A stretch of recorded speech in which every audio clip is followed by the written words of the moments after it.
So this is the Gretsch 5427. This was a special run that was done for Guitar Center and Musician's Friend last year. This is the Midnight Sapphire version with the tombstone inlays. This guitar actually belongs to my brother. I've had it since around Christmas. He was gracious enough to let me hang on to it so I could do a couple of videos. I set it up and put a set of flat mount strings on it for him, and I'm going to return that to him this afternoon, so it's the last time I have it here for a while. Okay, so the happy return of your guitar. I'm smiling. I'm like a little kid inside. You may not know it, but let's see. Oh, man. So I didn't know before I opened the pack of strings that the high strings, the two unwound strings, are actually gold. Did you know that? No, I didn't. Yes, they are. Yeah, it's pretty cool. Okay, G is wound. Yeah, it's wound G. I've done both. I've used plain G strings too.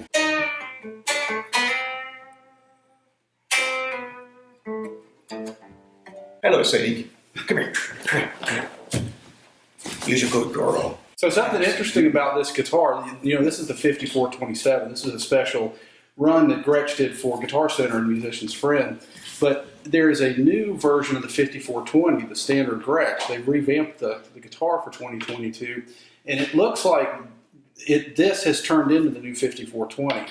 All the things that they changed on this, the new 5420 is going to have like the trestle bracing and the newer Filtertron pickups. Right. So what you really have there, I think, is the new model 5420, right? Which is kind of, I think so. Which is kind of cool. Although the 5420s won't have this color, obviously, the Midnight Sapphire, they won't have the tombstone inlays unless they do another special run, but that's pretty cool. So yeah, that's set up to Gretsch factory specifications all the way across, and you know, does the action seem okay on that? Yeah, it's fine. I don't like extremely low action, but this is pretty low. It is pretty low, and the factory spec is pretty low for these. So if it's too low, I can raise it back up a little bit, but it's probably lower than I have these Fender set up. In fact, I know it is.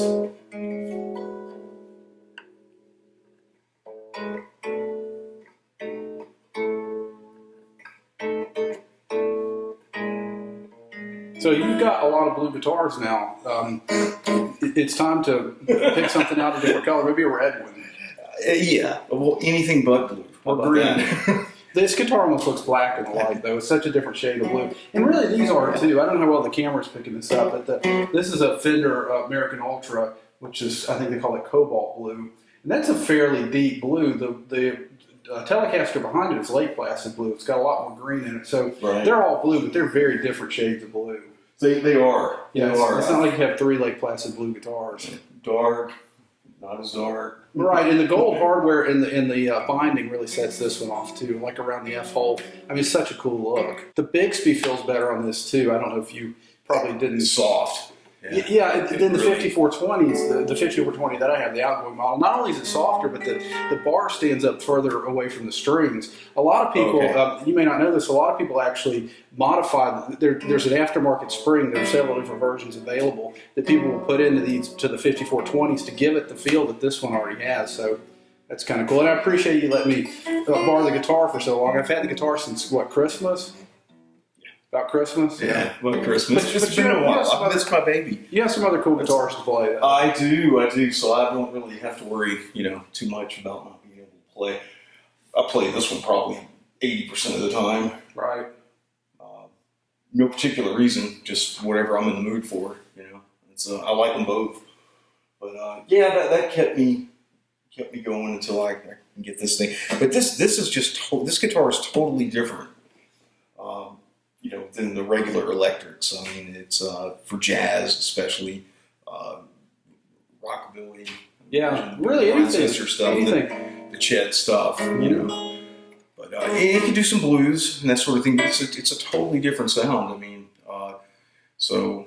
And these are so well made too. This is the midline version of the Gretsch, is the Electromatics, but the fit and finish on these, the ones that I've played, it's been outstanding. Yeah, so. Really good construction everywhere. I've looked around it. Yeah, I mean the frets is one of the first things I look at when I get a new guitar now is the frets themselves. So many guitars. I mean, I had to do the frets on your Telecaster. So many guitars, the Ultra's good, but so many guitars come out of the box with sharp fret ends. It drives me crazy. It's just once I know they're there, I can't not think about it when I'm playing the guitar. So it's a fairly easy fix, but it's still, it's something. But these guitars don't. The ones that I've played, the Electromatics have been great, especially the hollow body ones. So, well, let's plug it into your Princeton and hit some tones and see what it sounds like.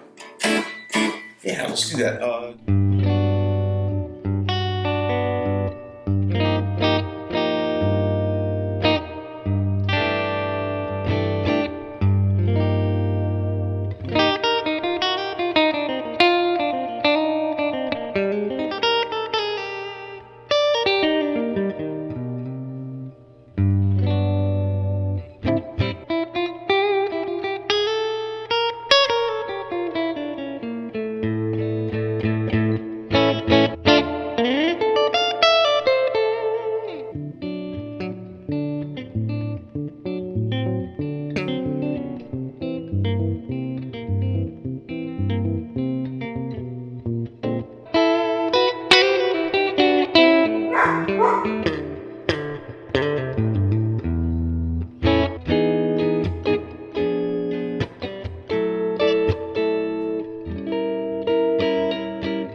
Hey, all right, so that sounded great. What do you think? I like it. I like it. I need to spend a little time with it. Yeah. So I can do it justice because it sounds great. You know, growing up, how much would we have liked to have had guitars in house this size? It was just, man, you know, just to pick up a $500 or $600 guitar was, I mean, a gift. I mean, it was, you know, that would be like a graduation gift or something. Big deal for us back then. We did wind up, you know, getting some decent stuff, didn't we? Later on, we did. Well, look, so I'm glad that the guitar's home. I'm glad it plays good. And yeah, hey, thanks for being in the video, man. I appreciate it. Yeah, no problem. Thanks for setting it up for me. Yeah, and hey, thanks for your channel. You know? Sure, man. Thank you. Yeah. See, so I can play guitar if you'll feed me.